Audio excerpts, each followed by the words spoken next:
programa Porta de Hangar, que vai ao ar pelo canal Sabe TV.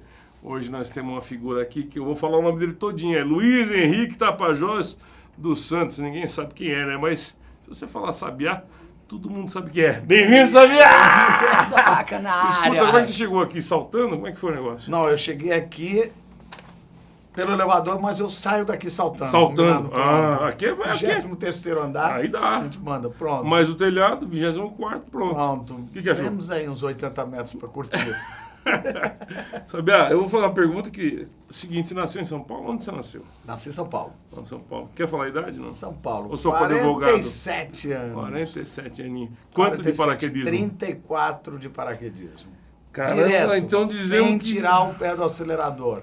Caraca, essa é a parte Manete mais legal. full, é. Sabe que eu vou agora dar uma de Tiete, sou seu fã, né, meu velho? E é uma honra você estar aqui gravando, mesmo porque você é amigo da turma toda, do meu sócio Laerte Gouveia, que também é paraquedista e aviador, você também, a gente tudo da mesma área, né? Agora, me diz, qual a sua formação original? Ou não gostava de estudar?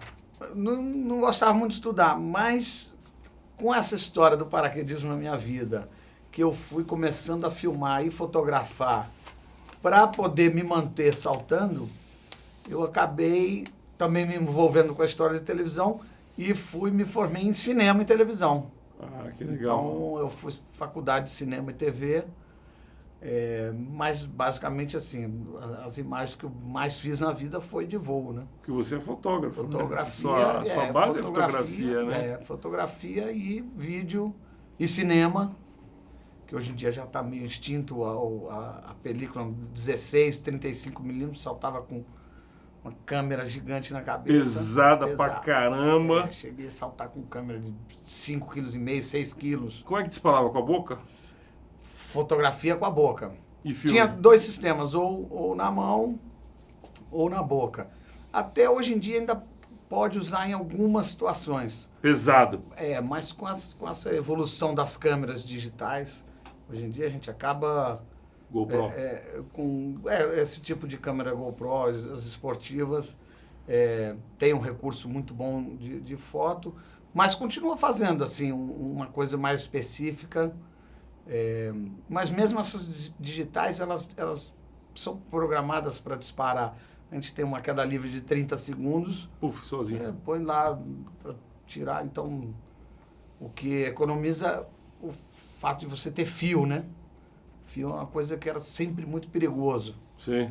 Passando fio pelo pescoço, sim. Fio indo para a mão, fio vindo para a boca. Pô, não dá certo. Naquela época era normal. Você tem o fio do paraquedas, você tem um monte de coisa para dar errado, né? Não vale a pena. Então, quando foi a modernidade da tecnologia, veio para ajudar na captação das imagens e na segurança também. Como é que você começou esse troço todo? O que aconteceu? Você falou, vou saltar de paraquedas, pronto, ou não? Pois é, um dia eu fui a Boituva, com 14 anos de idade, um amigo meu falou, vamos lá ver o salto de paraquedas. Tinha um cartazinho assim, curso de paraquedismo, 1985. Vamos lá ver o paraquedas, o que é paraquedas? Eu nunca, não sabia que era esse negócio. Nunca nem tinha ouvido falar em paraquedas. E a gente foi. Quando eu cheguei em Boituva, na época, Boituva era como hoje em dia Araçatuba, Simprão. Belém do Pará. Simprão, que hoje em dia... O alemão dia... com DQX, né? Um Cessna 95, seu Ulisses. Que grande sujeito. Era a área que funcionava, era só o DQX, tinha o BIT, o DHI, que hoje em dia é com o Carlos Zedo, que funcionava no final de semana, num evento, mas a área de quando salto... Quando dava certo. Quando estava tudo em cima, mas rolava. Mas o DQX, que era a área mesmo, né? O DQX, que rodava a área. E quando eu fui, eu vi o lançamento. E quando eu vi, assim, os caras em queda livre, eu pirei, literalmente. Foi um negócio que... Amor à primeira vista. Foi. Eu olhei, eu falei, eu vou fazer isso. E eu lembro chegando em casa, falando pra minha mãe, eu vou ser paraquedista. Meu pai sempre gostou de aviação, da história dos paraquedistas na Segunda Guerra Mundial. O papai trabalhou na aviação ou não? Trabalhou, né, 14 anos de VASP. Ah, que legal. Então, ele sempre apaixonado por aviação, deu maior força na hora. E eu não tinha ideia, noção, assim, o que era, né? E T10, aquele paraquedas redondo, que parece nos filmes antigos. Hoje em dia se viu Sessão da até Tarde, proibido, né? Exatamente. Né? Os militares ainda insistem com aquilo, eu espero que é que um lixo, dia, né? espero que um dia acabe com Que é isso. porcaria. Porque hoje em dia a guerra está muito mais num teclado do que você gastar fortunas de dinheiro Soltando os caras. soltando tropa de T10. Esse tipo de invasão acabou. Já era, né? Isso já era. Então, Mas o paraquedas remonta de 1300 ou não? tem os desenhos de Da Vinci, né? Um T10 não é muito diferente daquilo lá. Não é muito né? diferente daquilo, é aquela ideia, um grande lençol que você é jogado do avião e... Seja o que Deus seja o que quiser, Deus e quiser. o cara é mandado pelo sargento que não tem Mas eu como vi, voltar pra trás. esse primeiro salto que eu vi foi queda livre. E a queda livre me fascinou, mas para chegar na queda livre o processo era esse, T10, e essa era a evolução. E aí eu fui fazer, minha mãe ficou doida, meu Deus Não do precisava céu, de moleque, autorização dela? Precisava, aí quem autorizou foi meu pai, falou, não, vai, tal. Não quer esperar ter 18 anos, tal. Falei, não, quero fazer isso agora, já. Não foi no mesmo dia. Hoje em dia o cara vai pra... Não, era salta no mesmo dia. Não, eram 15 dias de curso. Caramba. Aí é uma coisa que hoje em dia, eu falo assim, né, se te vê o quanto evoluiu, para você ter ideia, um paraquedas, na época, a dinheiro de hoje em dia seria um paraquedas de R$150, R$100, talvez 200. Nossa Um paraquedas hoje em dia custa R$30 mil. Então não é à toa não tem que comparativo. não é à toa que essa diferença financeira existe. Uma coisa era um T10. T10 era burrice. E os paraquedas super modernos de hoje em dia, né? Custam, né, em dólar, 7, 8 mil dólares um paraquedas. E então no curso, que na verdade saltar no negócio daquele, até hoje eu passo assim pensando, mas você também não que a gente sabia, passava 2 semanas para se jogar feito um saco de batata. Mas tinha uma coisa que era fantástica e que hoje em dia se perdeu. Eu saltei, o primeiro salto de paraquedas da minha vida, fui eu quem dobrei o paraquedas. Hoje não tem mais. E hoje em dia você vê um cara que tem 500 saltos que não sabe dobrar um paraquedas. Que triste, vergonhoso, não? Que triste. E eu falo, é vergonhoso. Tem os dobradores de paraquedas e tal, ótimo, para quem precisa, para quem está trabalhando, não é desmerecer o dobrador é uma função... Uma responsabilidade gigante, mas um cara que se diz paraquedista e não sabe dobrar um paraquedas, devia ter vergonha de se dizer paraquedista. Uma coisa é o cara não querer, ter preguiça, ou tá na correria, beleza. Mas o cara chega num lugar...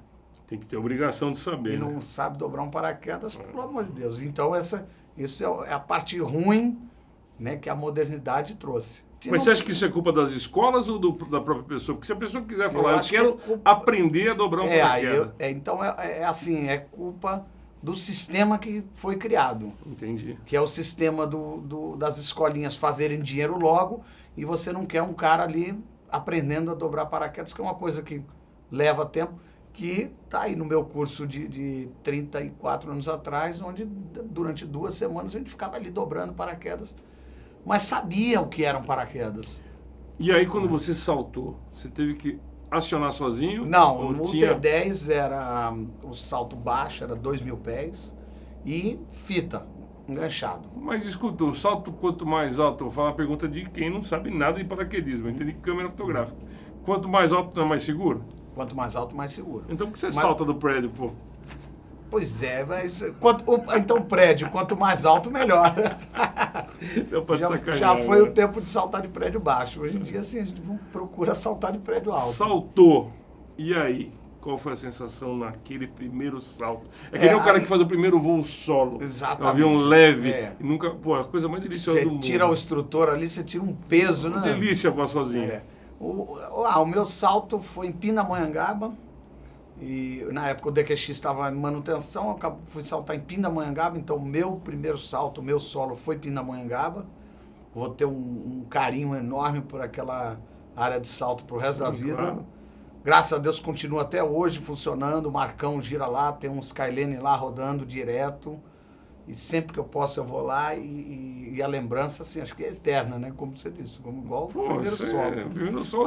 Foi saltar e falar. Vai esquecer. Exatamente. Foi saltar e chegar no chão e falar, é isso mesmo. É isso que eu quero. Agora eu preciso evoluir para fazer queda livre. Chegou na sua casa, sua mãe infartada com o coração na boca. Agora que deu ruim de vez. Porque não teve jeito. Se eu achava que eu queria ser paraquedista naquele dia... Virou paraquedista profissional. Então... E aí foi, né? E foi evoluindo. Daí dos T10, fui fazendo toda a progressão. Depois fui parar na Azul do Vento, que era em Campinas, que existia o que tinha de melhor que estava chegando. Marcos e o Ricardo Petená estavam trazendo para o Brasil os equipamentos quadrados, já tinha uma progressão mais rápida. E então esse foi o começo que, sem querer, foi indo. Até hoje. Você se especializou, se especializou não, você salta, o que você faz? Sky Surf, TR, como é que é? TR, né? Que Base Jump. Quais são as suas modalidades e as que você mais gosta? Pois ao longo desses anos todos, eu fui fazendo tudo que tinha dentro do esporte, né? Então, começou com o TR, né, que é a Formação em Queda Livre, que mudou de nome de trabalho relativo para FQL, que é a Formação em Queda Livre. E aí era uma formação de 4 pessoas, de 8 pessoas, de 10 pessoas. E depois a gente, né, começou os recordes, que na época eram 28, 30 paraquedistas a formação. E a última nossa brasileira foi 103. É muita gente. É muita gente, que é alucinante. São as grandes formações, né? Mais de 100 pessoas, mais de 70 pessoas já é... Eu lembro de uma época que você tinha, que aparecia bastante na mídia, você no Sky Surf. Isso. Aí isso foi uma novidade. O Sky Surf Deixa eu te perguntar uma coisa. Você aqui no Brasil lançou o modo Sky Surf ou outras pessoas já tinham? Na verdade, quem... o primeiro cara foi o Pierre Chauffard. O francês. Ele é brasileiro. Ah, ele é brasileiro? O Pierre é brasileiro. Eu achava que ele fosse francês. Ele que começou com o Sky Surf. E aí ele me chamou para ser câmera e nisso veio o X Games, né, os Jogos Olímpicos da ESPN. Começou com o Sky Surf e bombou no mundo. Então, de 95 a 2000... foi o que bombou. E nesse período eu fiz aí mais 6 mil saltos filmando Sky Surf. Fazia Sky Surf também, eu na prancha. Né? Para quem não lembra, para quem não sabe, Sky Surf é o surf pranchinha nos pés. Prancha no pé. Mas quando você filmava, você estava com a prancha também? Não. Era dupla. O cinegrafista e o câmera. Então, é um negócio alucinante. Mas era muito trabalhoso, muito caro. Enquanto existia o X Games, bombou no mundo. Onde você ia no mundo, tinha uma porrada de gente com prancha e todo mundo queria chegar no X Games. Era um evento que dava premiação de $300 mil. Tinha patrocínio, tinha grana. Então, o mundo do paraquedismo viveu o Sky Surf. O Sky Surf foi o grande boom do paraquedismo. Quantos anos? De 95 a 2000. E quando o X Games tirou o Sky Surf, que era muito trabalhoso, a gente fazia transmissão ao vivo. Tinha uma antena na cabeça, no capacete, maior do que uma máquina fotográfica profissional. Nossa Senhora! Além da câmera, 2 câmeras que a gente tinha que ter, porque tinha que ter backup, aquele transmissor, e a gente transmitia para o solo, que fazia a transmissão ao vivo para o mundo. Isso bem no iniciozinho da internet. Então, conexão ruim, era uma coisa... trabalhosa. Trabalhosa, e o X Games acabou por tirar o Sky Surf o paraquedismo, acabou saindo do X Games. E nisso, basicamente, a modalidade Sky Surf morreu. Hoje em dia eu rodo o mundo inteiro saltando. Não vê mais ninguém. Não vê mais ninguém. São raras as vezes que você encontra alguém com prancha, mas vou dizer, hoje em dia não deve ter 3 pessoas no mundo saltando. Agora a moda é o wingsuit, né? Exatamente. É assim que se fala? É, exatamente. Que é a moda da vez, mas que já está a tempo e eu acho que não vai sair tão já, nesse né? final da era Sky Surf, Patrick de Gardon pegou para desenvolver a asa de morcego, wingsuit, asa de esquilo, cada um chama de um jeito, né? Que ele pegou nesse final da década 97, 98, por aí. Ele começou a desenvolver a asa. Então ele dividia o tempo dele entre o Sky Surf e a asa. E ele foi o cara que agitou isso, morreu no Havaí num acidente com o wingsuit e né, desenvolvendo a asa ali, ele tentando fazer ela mais aerodinâmica, cometeu um erro gravíssimo, costurou um paraquedas e acabou morrendo. E quando ele morreu, um amigo meu, que é o alemão...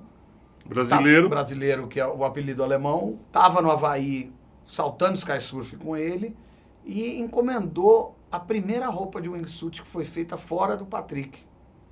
E ele precisava de um câmera, mandou fazer uma roupa para mim também. Então eu trouxe para o Brasil em 99. E a gente começou em 1999 os voos de wingsuit no Brasil. Em 2001 eu já estava saltando de penhasco. Mas era uma coisa assim, meu Deus, ninguém faz isso. Essa filmagem que está passando aqui agora, essa onde que é? Aqui a gente vai ter umas imagens aqui. Itália, Brasil e Suíça, passando essa é de Suíça no Crack. Agora que está passando? No Crack aí é um dos saltos que ficou clássico. E ao longo do tempo é isso que aconteceu. O wingsuit foi ganhando espaço na mídia e as pessoas, graças ao base jump de wingsuit, né, não mais o paraquedismo, e essas câmeras modernas também, e a internet, essa combinação virou uma febre. Hoje em dia, o wingsuit, onde você for no mundo, vai ter. E não vai sair de moda tão já, pelo jeito. Não, está evoluindo, está crescendo. Que velocidade é essa que passa?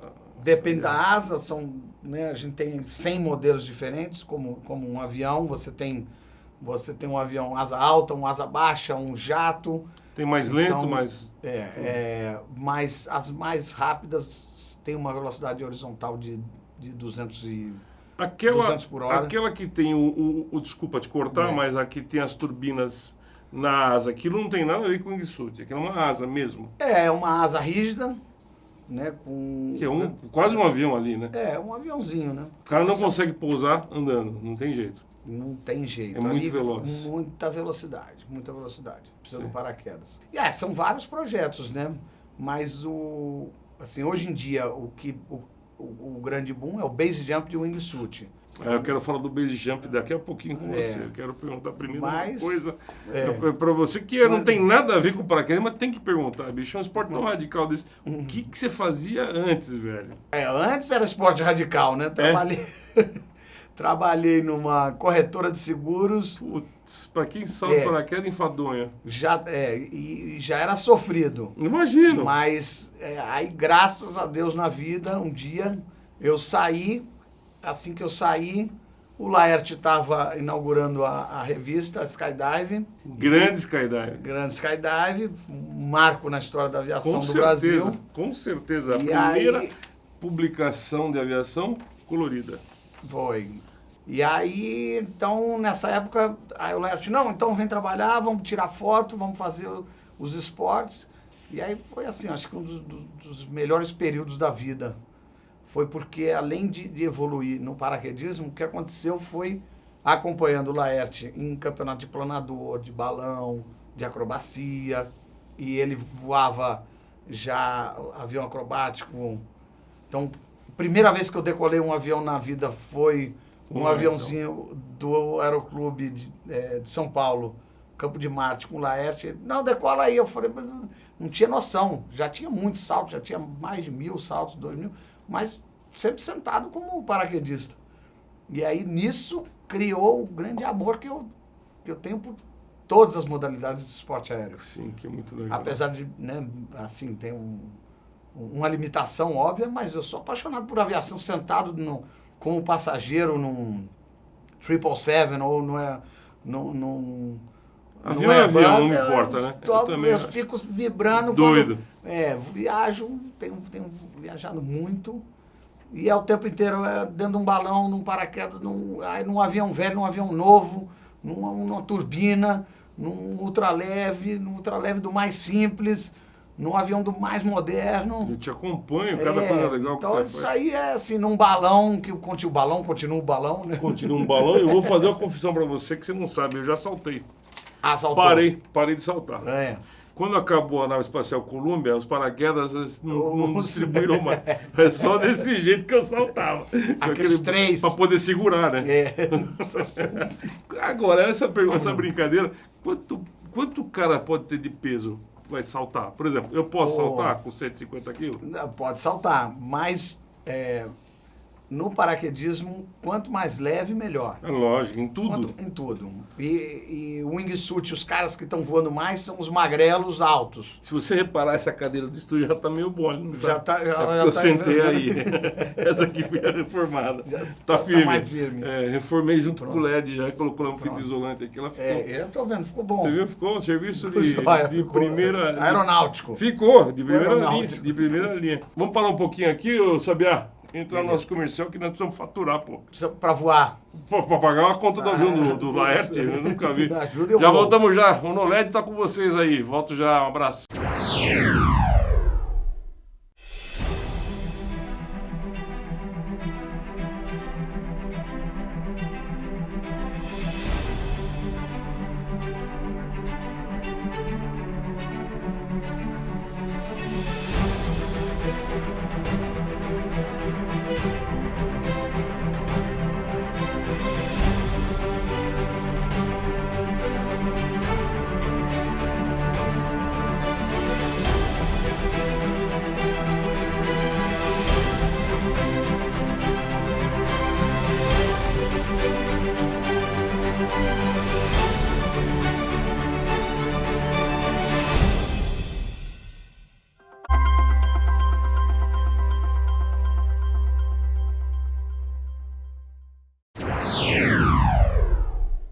Voltamos aqui com o nosso amigo Sabiá, um grande saltador. Sabiá, como é que é viver do esporte no Brasil? Como é que você tem que fazer? Você tem que ir atrás de patrocínio? Como é que funciona isso? Todo mundo fala, pô, o cara vai saltar e como é que ganha dinheiro com isso aí? Pois é, a dificuldade, né, do nosso país, que não tem incentivo para lugar Pra nada, nenhum. né? É. muito difícil. O cara é um jogador de futebol que tem a sorte do olheiro descobrir ele, e aí ele vai para a Europa, ou então rala, né? Difícil, mas... No seu caso, paraquedismo, ralou bastante. É, né? e assim, minha vida foi acontecendo, né? Eu nunca busquei, assim, uma coisa assim, sempre foi acontecendo, mas você tem o paraquedista de área de salto, aquele que vai trabalhar com o quê? Ou com aluno, seja dando aula, dando instrução ou fazendo imagem, ou salto duplo. O cara tem que fazer duplo pra caramba carregando gente para poder se sustentar, né? A aviação no Brasil é dificílima. Para você ter um avião numa área de salto, você tem que amar muito, porque o avião É caro, né? É caro. Nosso combustível, o preço basicamente mais caro do mundo. E então, para você ter o avião, falar assim, não, o avião para dar dinheiro, você tem que estar num lugar que voe muito, para você conseguir pagar manutenção, pagar todo o operacional. Despesa. E geralmente é final de semana só que voa, né? Exatamente, Dia de semana né? não tem movimento. Então, é complicado. Em qualquer maneira é complicado. Você tem que gostar muito, tem que fazer aquilo. Mas também tem muita gente que foge do normal life, né? Tem gente que quer trabalhar durante a semana, trabalha e tal, e é paraquedista aos finais de semana. Ou até mesmo trabalhando no final de semana. Profissional, paraquedista profissional. E tem aqueles que alopram, largam tudo e falam, não, você é só paraquedista. Sai, vai procurar uma escola e fala, vou se dedicar a isso. Você. Né? Então, eu comecei assim, né, como todo mundo, e depois foi surgindo a história da mídia, sem querer. Até começou essa história de mídia na minha vida, trabalhando na Skydive, né, na revista com o Laerte. Eu tive uma pane, minha primeira pane no paraquedas, nosso amigo Rei, que hoje em dia mora na Austrália, pelo Sky Science ele pode assistir. Viu, Rei? Não lembro de você, não esqueço de você, porque me deu a primeira pane da minha vida. um zaralho que foi a abertura do paraquedas. Era uma época de comemoração na Skydive e a gente estava gravando para a Globo. Quando eu tive essa pane, o produtor assistiu a imagem, achou fantástica e levou para a Globo e publicou a imagem. A imagem foi um sucesso assim. Você já respondeu a pergunta que eu ia te fazer. Sabe o que era? Desculpa te cortar, mas é o seguinte. Quando você se destacou mais, foi num campeonato foi numa pane. Da vida, mas foi numa pane. Foi numa pane que começou, Caramba, foi o start. Não foi um campeonato nem nada. A ignição foi numa pane que eu tive, e aí essa pane passou no Jornal da Globo à noite, foi um auê, depois passou de novo... Como um pane. O paraquedista passa sufoco, porque na época tinha eu, Fidelis, o Papa, Ricardo e o Marcos Petenac faziam imagens em Queda Livre, talvez mais um ou outro, eram pouquíssimas pessoas que faziam imagem. Entendi. Então você já não tinha muita imagem. A imagem de uma pane que foi bem filmada, mas sem querer. Eu tive a pane e eu fiquei olhando, tentando brigar com a pane. Que enrolou? E tá lá, era os fios, enfim. Um zaralho tremendo. E aí eu desconectei, abri o reserva, filmei a abertura do reserva e pousei. E aí o drama era paraquedista passa sufoco. As perninhas tremeu? Que nada, foi normal, pra mim foi tranquilo. Pousei e já tinha outro salto pra fazer. E foi atrás. O Betão Sassin também fazia imagem Queda Livre. E então começou aí.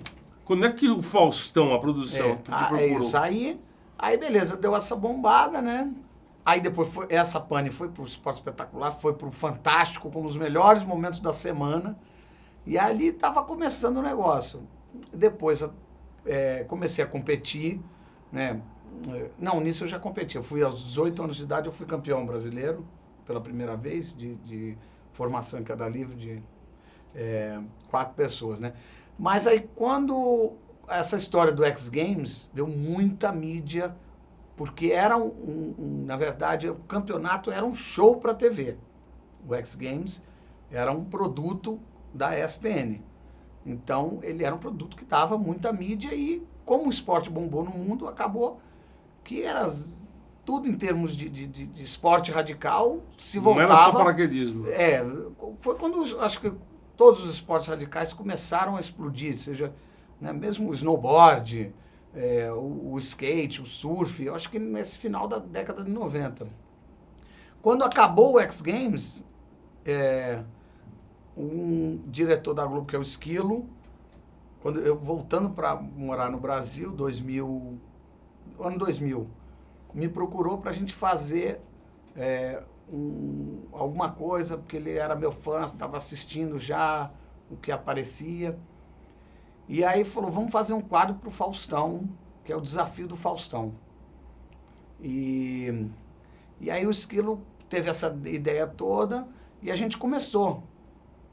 Para mostrar o salto, a gente começou levando artistas. Salto duplo. O salto duplo. E o Faustão adorou, e foi um negócio que engrenou e daqui a pouco bombou. A gente virou um quadro definitivo no Faustão. Inclusive você saltando de base jump. Aí virou, fiz base jump ao vivo, dentro do Projac, não põe um guindaste aí, base jump de prédio em Copacabana, voo acrobático com o Laerte lá em Santa Maria, com os Cap 10. Então, bombou, foi um negócio que assim, a gente conseguiu... vocês filmaram dentro do Cap 10 voando, é isso? Filmou. Tá. Levou artista. Levando o artista, Laertão pilotando e... Os artistas berrando. E os artistas berrando e toca a lenha braba. Então, a gente fez com o Cap 10, fez com o Christian Eagle.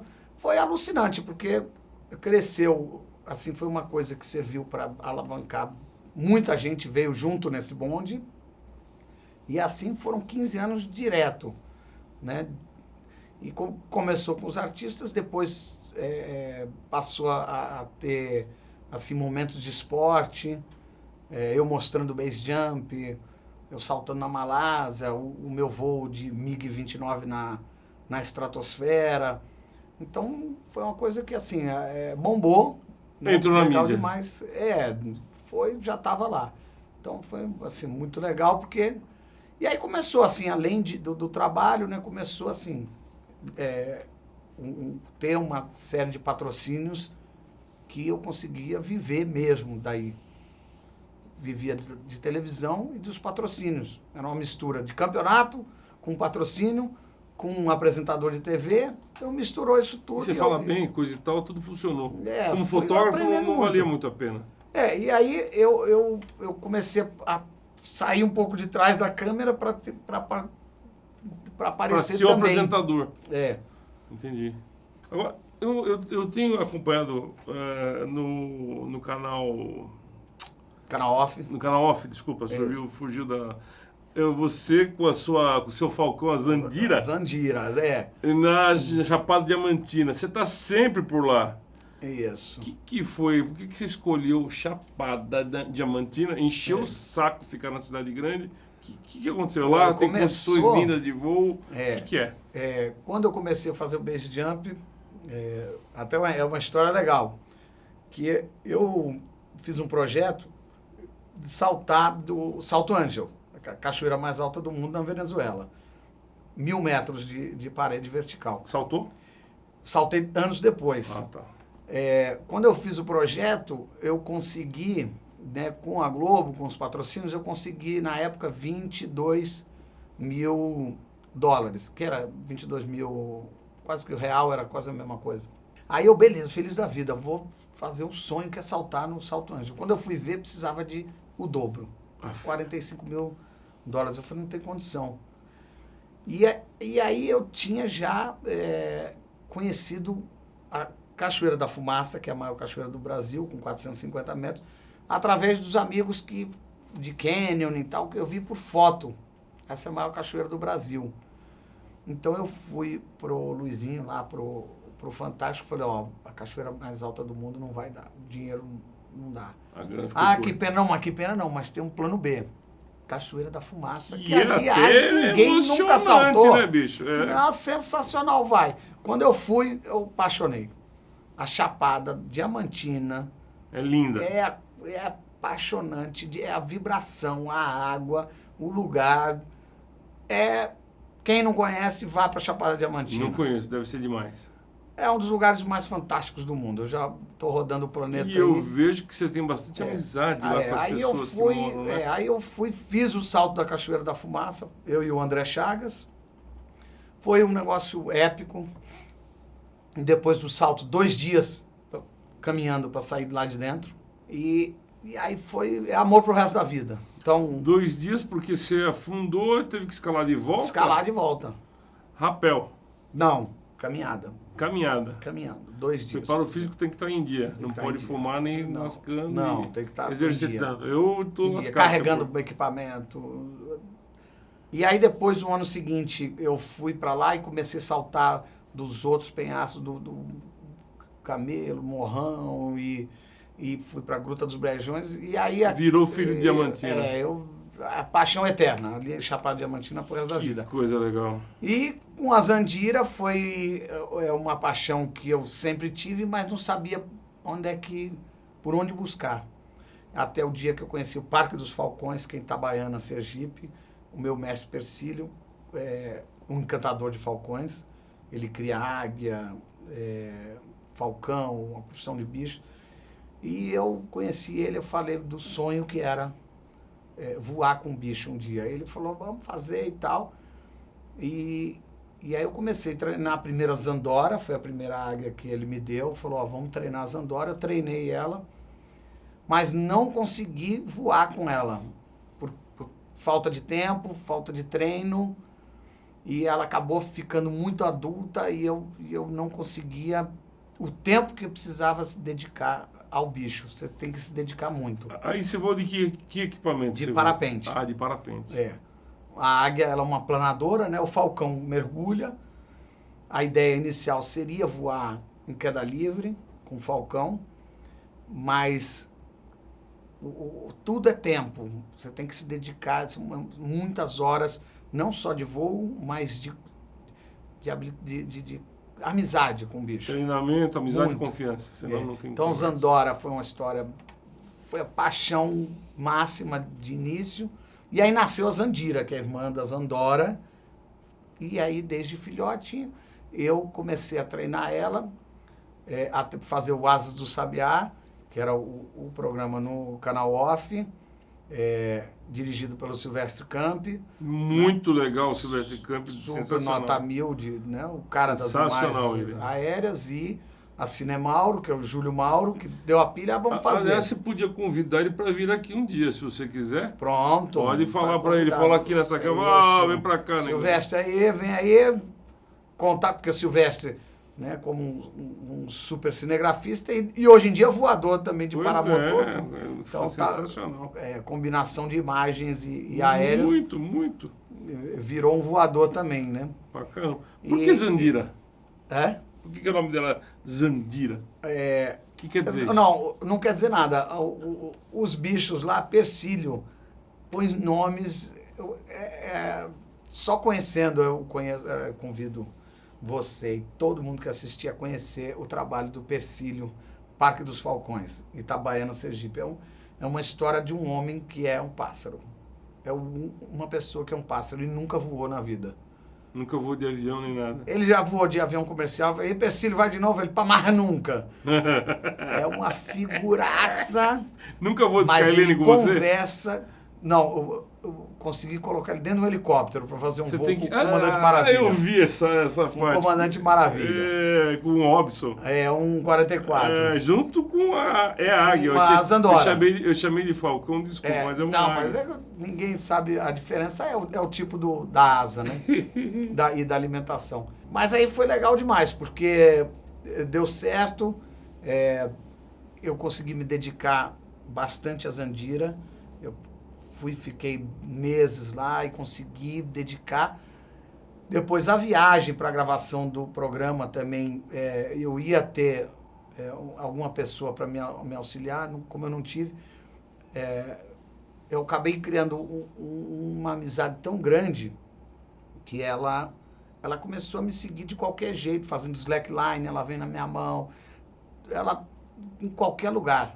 Então essa história foi que a Zandira começou a ir comigo em todas as partes e depois no parapente, essa imagem que a galera pode ver é a imagem da minha vida. Demais, cara, demais isso aí. Olhar para o lado e voar com ela. Você sabe que aqui o programa tudo passa muito rápido, né? A gente voa. Voa, o programa aqui voa. E é o seguinte, eu tenho que entrar com mais um intervalinho comercial. Ô, no LED, segura aí, Ledão.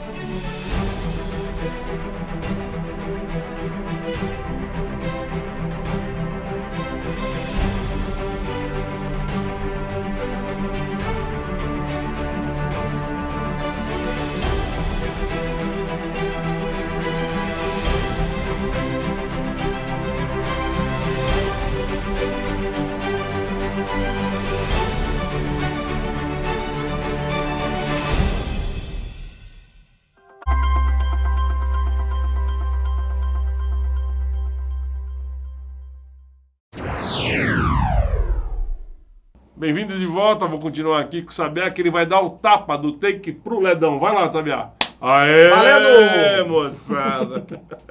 Sabiá, seguinte, velho, já passou sufoco? Já deu aquela troca de cueca, aquela borrada que você fala, ai, caraca. Qual foi o pior de todos? Vamos começar pelo pior. Já. Olha, Baca, eu vou te contar uma coisa.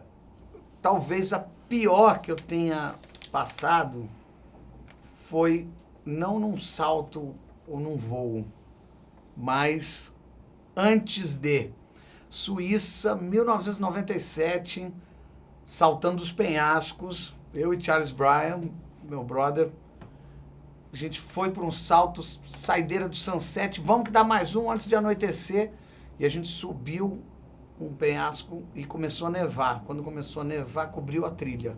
Aí, e a gente se perdeu. Ficou o instrumento. Com o instrumento na floresta, nevando, anoitecendo, sem comida, sem roupa de frio. Ah, não foi o salto. Não, indo pro salto. Você sabe o que eu pensei? Que você já tinha subido, que você nevou e você não viu o seu caminho para baixo. A gente não achou, a gente se perdeu na trilha para Sem chegar agasalho. no pico do salto. E a gente foi se perdendo a parede de 1.600 pés, mais ou menos. Né? Então a gente tem o paraquedas redobrado para cada tipo de salto, para a altura do salto que é, né, o salto. Então a gente se perdeu e era uma caminhada ali de meia hora, 40 minutos, virou um drama de quase 3 horas e o brother no rádio lá debaixo do vale chorando e falando, vocês vão morrer, não existe resgate noturno na Suíça, não tem equipe de resgate só durante o dia. É a melhor equipe de resgate do mundo, mas só funciona de dia. Eles não vão noturno porque vai ser pior. Coloca a equipe de resgate em risco. Então não existe resgate noturno na Suíça. Barra pesada. E quando a gente chegou no final, foi uma cachoeira assim, na beira de um precipício assim, e o negócio era uma história de cinema o que aconteceu ali com a gente aquele dia. Quando a gente chegou no fim da linha, eu olhei a parede assim, e o lugar que a gente ia estar lá em cima, assim, meu Deus. E agora? Você achou que ia morrer? Tinha certeza. Eu falei, a gente vai morrer congelado. Congelado. Aqui. Então, eu peguei, e vegetação, você não tinha pedra, mas eu achei alguma coisa assim, mais pesado e joguei, né, para saber, para escutar, para ver se ia bater, se a gente, porque não tinha uma corda para se pendurar no precipício, nada. Mas estava no estreitinho assim? No estreitinho, no final da floresta, onde a floresta vira penhasco. Mas não tinha visibilidade. À noite, sem um equipamento. Mas você tinha a floresta para trás, é isso que eu entendo. Floresta para trás. Então estava tranquilo nesse inclinado. Ponto. Mas a gente queria saltar. Não tinha como ficar ali, nem voltar mais. Saltou? E aí a gente falou, eu vou saltar, porque para morrer congelado sofrendo é melhor saltar e morrer no salto. Porque pelo menos a gente tem uma chance de sair vivo. E era aquele do base jump ou era base jump só de paraquedas. Só paraquedas, né? Sem wingsuit, na época não existia ainda. E aí eu falei, vou primeiro, Charles. E eu vou primeiro e vamos ver o que vai dar. Foi. E aí eu saltei. Assim que eu saltei, eu vi a parede amarela. Falei, passou. Abri o paraquedas, gritei pra ele, Charles, pode saltar. E aí ele saltou, a gente pousou. Era uma choradeira, porque a gente ia de fato se morrer você congelado. Ficasse lá, ia morrer congelado. Certeza. Era um outubro para novembro, assim, nevando. Com frio não se brinca. Não, e não a montanha, nos Alpes da Suíça, não ia dar. A única coisa que dá cana lá é onde faz vamos fazer uma propaganda gratuita aqui da Nokia. Eu estava conversando com um cara que é de lá, ele falou que a única coisa que dá cana é se você não der carona para uma pessoa se ela tiver com o carro parado no frio. É? Porque ela morre. Morre. O carro congela. Congela tudo. A gente não está acostumado com isso aqui. Pois é. Né? Então, esse seu susto aí foi... Mas não foi de paraquedas. De paraquedas, eu quero saber do paraquedas. Foi antes do salto, né? E de paraquedas eu tive alguns. Aí, uma situação foi em Campo Grande, Mato Grosso do Sul, subindo para saltar com um aluno, um gringo.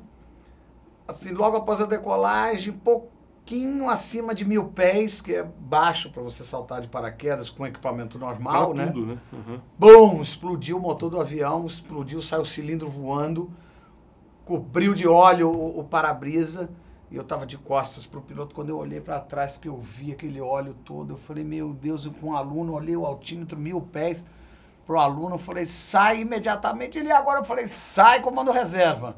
Ele saiu comandando reserva, que eu tinha que me livrar do aluno, ter certeza que ele ia estar vivo, pro piloto. E aí, cadê o aeroporto? Que eu não sabia, né? Eu estava de costas. Para ter ideia, eu olhei para baixo, só descampada, foi para que lado eu vou andar? E ele cristalizado assim, meu Deus, e o gringo ali é uma situação. O gringo saiu? Não, e o gringo ainda ficou, o gringo doido, que era o cara que me ensinou o base jump, e acabou que eu saí, ainda comandei o principal, olhei, o gringo ainda na porta do avião demorou de sair, eu falei, esse gringo não vai sair. Saiu, acabou que a gente pousou, Falei, por que você demorou de sair do avião? Eu tava me despedindo do piloto. Ele falou pro piloto, eu tenho paraquedas. Que sacanagem. Mas, graças a Deus, o piloto pousou bem, nem crashou muito o avião, deu Ontem, pequenos danos. Aliás, hoje, eu te digo, desculpa te cortar, mas é assim, é que a gente se entusiasma em falar, mas hoje eu vi o caso daqueles 2 Césars que bateram. Crasharam. Porra, bicho, todo mundo saiu vivo. Todo mundo mas saiu vivo. Ali era pra sair todo mundo. Caixa em vela. Porque, cara, então. Não, e o Boitatá, mais... caixão em vela preta. O caso que tem nesse acidente, que é mais impressionante, é um avião que ficou sem asa, o piloto estava de paraquedas. Exatamente. E o outro, sem paraquedas. o cara estava sem paraquedas e o avião ficou inteiro. E moeu, né? Moeu o avião. Torceu o hélice. Torceu tudo e o cara pousou. O cara nasceu de novo, bicho. Não, e outra, que o cara podia... já tinha paraquedista do lado de fora do avião. Então, quando o outro entrou, hélice podia ter feito um estrago. Terrível. Então, Agora, você não me respondeu a minha pergunta ainda. Mais sufoco de paraquedas. É isso que eu quero saber. Não, o avião explodiu, tá, não sei o que, você saiu. Mas o paraquedas... O que para as pessoas entenderem é o seguinte, que paraquedas é um troço muito seguro. Não deixa o cara dar mão à toa. E aí eu vou contar pra galera um segredo. O povo pensa, sufoco é quando o paraquedas não abre. Ah, o paraquedas não abriu, porque a pergunta você fez correta. Você passou algum sufoco? Porque geralmente a pessoa pergunta errado. Alguma vez o paraquedas não abriu? Difícil, hein? O paraquedas, eu tive algumas vezes de usar o reserva. Pane mesmo, eu tive pouquíssimas na minha vida. Mas o paraquedas não abrir, ou seja, uma pane no paraquedas e você abrir o paraquedas reserva, é normal.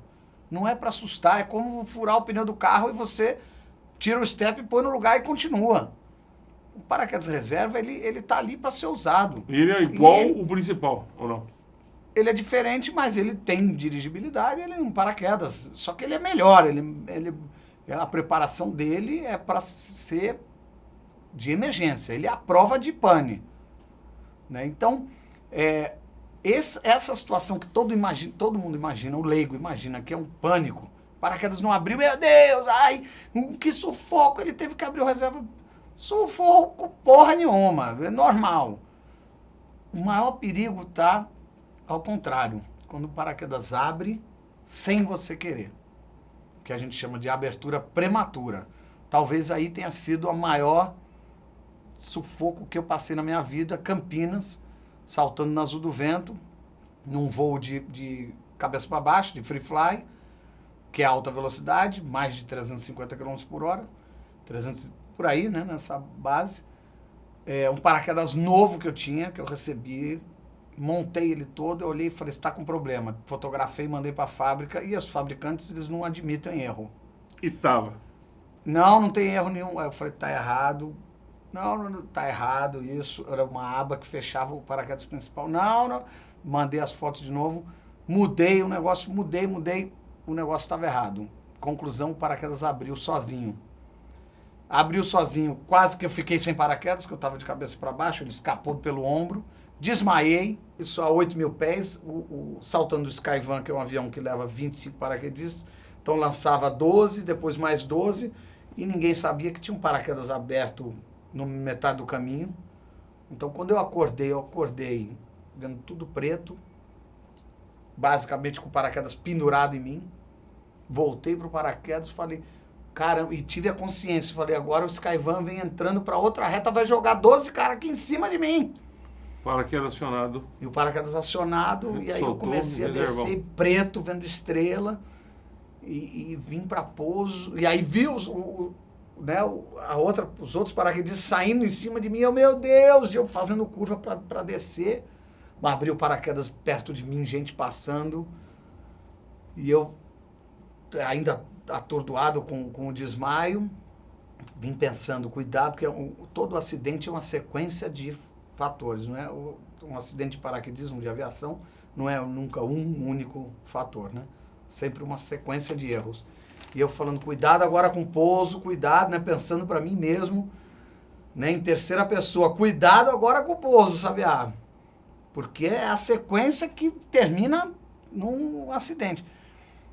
E vim preocupado, vim calçado nos dedos e quase bati no chão. com paraquedas aberto, pelo fato de estar ainda todo Fisicamente ruim. E pousei sem nenhum arranhão, um sufoco. Na época, minha ex-namorada, Dani Monteiro, estava no salto comigo. Sim, eu lembro que ela acompanhava direto. Dani voava direto com a gente, com o Edo, com o Laerte. Eu pousei, ela falou para mim, toda feliz.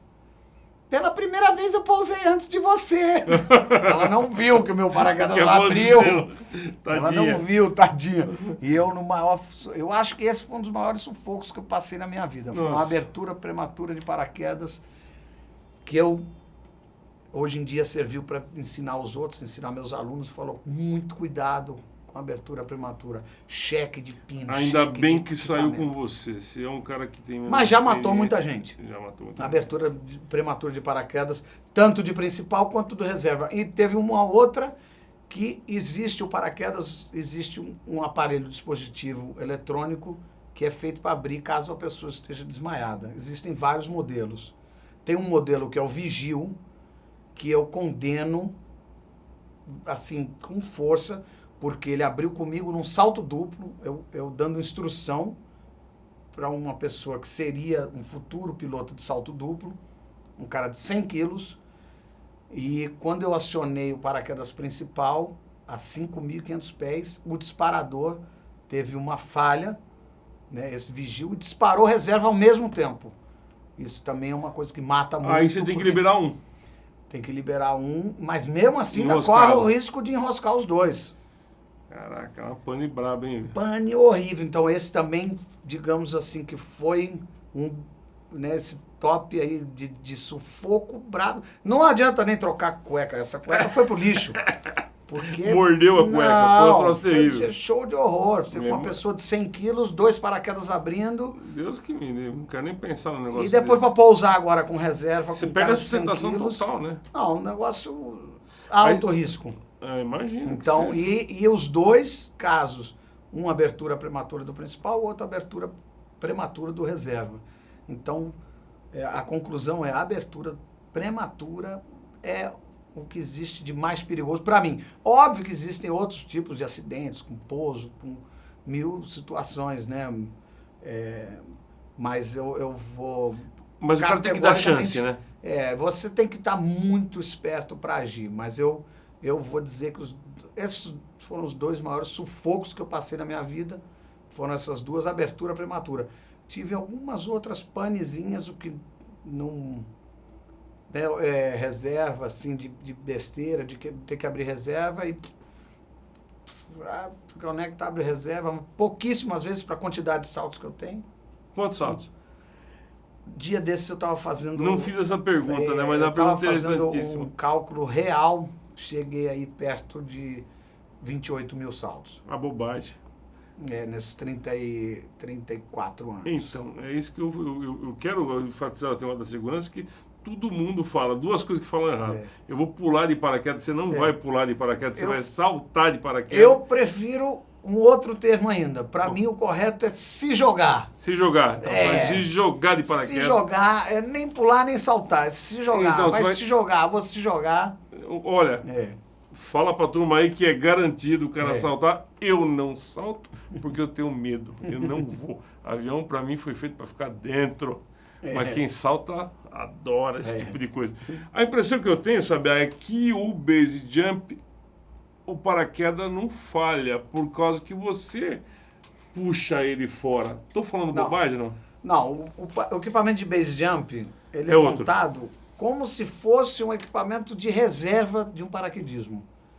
Então, quando, assim, num popular a pessoa fala, tá saltando sem reserva. Não. Porque é um paraquedas só no base jump. Você já está saltando com ele aberto praticamente. Não. Tem base jump de 1 minuto, 2 minutos de queda livre. O base jump vai variar da ponte. Se é uma ponte aqui nos Estados Unidos, em Idaho, 2 segundinhos, uma ponte de 500 pés. Essa que está passando aí? Então, é uma ponte de 500 pés, beleza. Mas tem prédio na Malásia que eu saltei de fazer 7, 8 segundos de queda livre. Tem base jump de penhasco na Noruega e Suíça e Itália, que são mais de 1 minuto de queda livre. Então, antena, o base de antena também. Antena tem anteninha pequenininha de de 50 metros de altura, tem antena na Califórnia, na Flórida, antena de 2.000 pés. Então, o base jump é saltar de um objeto. O tempo de queda livre vai de acordo à altura, o tempo que você tem. A gente quer quanto mais alto, melhor. Então, basicamente o que a gente tem é um equipamento reserva, é um paraquedas de reserva. Então, a chance dele não funcionar é mínima. Quando ele não funciona, erro humano, sempre. Todo paraquedas Mão dobrada. tem alguma falha, algum detalhe que a pessoa faz. Não existe mais, isso que é importante, assim, a gente passar para as pessoas, não existe mais falha mecânica. Né? Como você tem um motor um motor a pistão, por exemplo, se o carburador desregular, de repente no meio do voo, o motor apaga. O paraquedas não, o paraquedas é pano e linha, e ele é feito... dobragem. E dobragem. Então, ele é feito, são feitos 1000 testes antes desse paraquedas ser comercializado. Claro. Né? Então, o paraquedas, ele comercializado, ele funciona. Não é o paraquedas do pica-pau que sai lata de salsicha, Então, o paraquedas principal, o equipamento... Hoje em dia, a tecnologia ajudou muito no perfil, no design e também a experiência da evolução, né? Mas falar assim, o paraquedas não abriu, isso não existe mais. Né? Até alguns anos atrás, 3, 4 anos atrás, morreu um rapaz na Noruega, o paraquedas não abriu. Por que o paraquedas não abriu? Ele subiu o penhasco, chegou lá em cima para saltar, sem querer, fez alguma besteira, o paraquedas abriu, ele pegou rapidinho e refechou. Não devia ter feito isso. Ele, sem tomar o cuidado, quando ele fechou, ele travou o pino que abre. Então ele saltou, queda livre, voou. Quando comandou, estava travado. Acidente fatal. Tá? Como diria meu velho pai, avião não cai. Derruba. Exatamente. Isso é a mesma coisa. Pergunta idiota, mas eu tenho que te perguntar. Já pensou em parar? Algumas vezes já, com acidentes, de morte de amigos, falar, pô, onde é que eu tô, o que eu vou fazendo? Mas, ao mesmo tempo, depois falar, é minha vida e hoje em dia, assim, não vejo a possibilidade de parar. Não tem sentido, né? Ainda mais o negócio ficando cada vez mais seguro. Nos Estados Unidos você tem os POPs, que são os paraquedistas acima de 80 anos de idade. E não é meia dúzia, não. Eles têm uma associação. Você segura a dentadura só, né? Segura a dentadura do velho, bota o capacete e vai. Uma coisa que eu gostaria que você descrevesse com muita emoção, olhando para aquela câmera ali, como é que é a sensação de quando você salta e abre o paraquedas o todo. Bom, legal. Porque para você... Tudo bem, você faz 28 mil saltos. Eu, por exemplo, nunca saltei. Não imagino o que seja a força de um salto de paraquedas. Deve ser um negócio o que é um negócio legal, que a minha vida, né, com essa história que eu contei, ela fugiu daquele padrão área de salto. Né? Aquela coisa, o mesmo avião, mesma área de pouso, sobe, desce. Eu, cada dia, estou saltando num lugar diferente, numa altura diferente, de um avião diferente, de um ultraleve, de um parapente. Então, a minha vida de paraquedismo é um leque de todas as opções de salto que pode existir no mundo, eu já fiz. Já fez. E só preciso de dinheiro para saltar na estratosfera. Estou precisando de 100 milhões de euros para fazer o salto da estratosfera. Então, antes de você falar da sua sensação, boa essa chegada que você teve aí. Cara, esse salto da estratosfera é emocionante. E o cara que saltou a última vez... São três caras que fizeram, mas né? tem um último, quem que é? Eu não vou lembrar o nome. Um executivo da Google. Da Google. Foi o último cara que fez, que foi, acho que o melhor de todos. Né? São 3 caras que fizeram. Qual o nível que o cara vai? Foi pra, se não me engano, 120 mil pés. De salto. O cara tem que estar com oxigênio. É roupa de astronauta, não né? vive. Sobe num balão. Demora um tempo para subir. Sensacional. Agora, assim, é um salto que, acima de tudo, precisa muito dinheiro. Eu fiz o voo a 80 mil pés, já fiquei doido para falar, imagina que máximo que ia ser abrir essa porta e sair daqui agora. Uma injeção seria de bom tamanho naquela hora. Sensacional. Mas então, eu explicar para a galera que o salto de paraquedas, para mim, na minha vida, ele é um leque de 360 graus, porque varia de tudo, do salto mais simples, numa área de salto de um avião, aquela coisa padrão, até o salto mais casca-grossa, ou no meio de uma cidade, ou alguma coisa insana assim que eu tenho que fazer, ou dentro do Maracanã com uma bandeira de 6 metros de altura, como eu já fiz, sem direito a erro, anoitecendo. Mas eu vou fazer o seguinte, eu vou descrever para vocês o que, né, para o leigo é o que ele precisa mais saber, porque o meu nível né, desse tipo de salto é tão insano que eu teria que descrever 1000 saltos diferentes. Mas eu vou descrever o básico, que para a maioria das pessoas já é uma insanidade. Você se prepara para subir no avião, você checa o seu paraquedas e vê que está tudo em ordem, vê as outras pessoas que vão subir. Pode ser um avião, um Skylane com 4 pessoas, 5, um Caravan carregando, um Grand Caravan carregando 18 paraquedistas. Cada ser humano tem a sua sensação ali individual. Enquanto um está se cagando de medo, o outro está feliz da vida. O instrutor está ali com medo de acontecer alguma coisa com o aluno dele, o piloto está afim de voar, decolar, que todos os paraquedistas pousem com segurança. Quando você sobe no avião, aquela decolagem que não é uma decolagem qualquer, você não está decolando de Brasília para Salvador num avião comercial, você está decolando num avião pequeno, sentado no chão, no assoalho do avião, e o cheque de pista, blá, blá, fecha a porta, e lá vamos nós. Nessa hora, assim, né, a emoção de cada um, você está sujeito a qualquer coisa a partir dali. Você está com paraquedas nas costas, pronto para subir. Decolou, a galera já agradece. Vamos voar, obrigado, já! Subindo o avião. Subindo o avião, vai depender do tipo do avião também.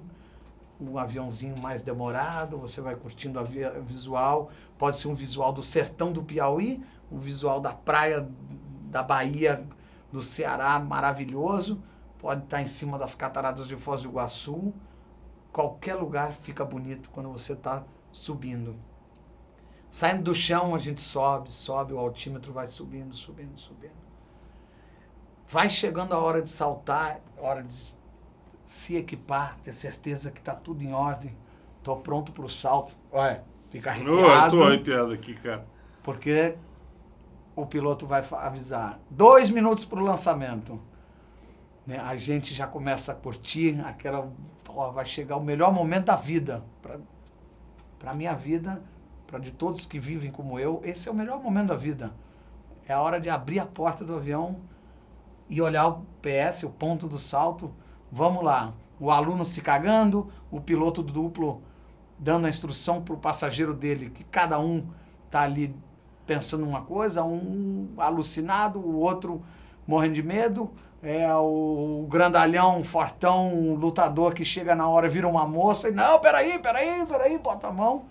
Então esse momento da porta do avião é um momento mágico para qualquer um, do mais experiente paraquedista do mundo até o primeiro salto. É a hora de parar do avião e você tem a opção de voltar dentro do avião ou se jogar no vazio. Se jogar no vazio é uma opção. E depois disso é obrigação voltar inteiro. Aquele momento ali vai variar, né, do salto duplo do aluno, da curtição, de um recorde mundial. É aquela tensão de que altura você está. Se está no ponto certo, se está tudo ok. Ok, hey ho, vamos nessa. Entrou em queda livre, o mundo vira. Para qualquer tipo de salto. Uma vez que você está em queda livre, toda a tensão do mundo acaba.